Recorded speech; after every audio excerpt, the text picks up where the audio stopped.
So coming to the shaft of the rib.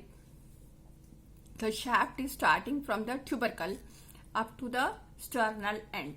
The shaft is from the tubercle up to the sternal end. It is thin and flat and it's having the upper border and the lower border and anterior surface and the posterior surface. The shaft first move backwards and laterally.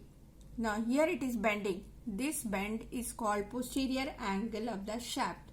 Posterior angle or just the angle of the rib, where it is both curving as well as it is twisting. It gets twisted in front.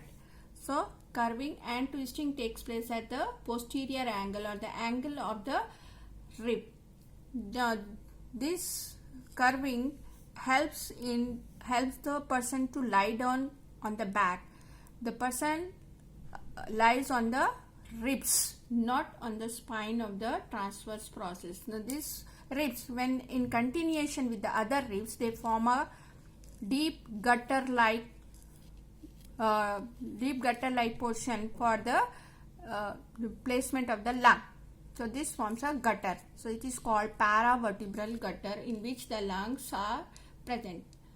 Due to this initial backward inclination of the ribs, a paravertebral gutter is formed, and it is for the lodgement of the posterior surface of the lung. The shaft presents, as I told you, this anterior or internal surface, posterior or external surface, upper border and the lower border. The external surface is convex. And there is a rough line sloping downwards and laterally from the tubercle to the angle of the rib. There is a rough line. You can see there is a faint line from the tubercle to the angle of the rib. Now this ridge gives attachment to the posterior layer of the thoracolumbar fascia and iliocostalis muscle. The distance between the tubercle and the angle increases up to the 10th rib. From there it is decreasing. Here it is at the 10th rib, it is 5 cm, and it gives attachment. This part gives attachment to the levator costae muscle.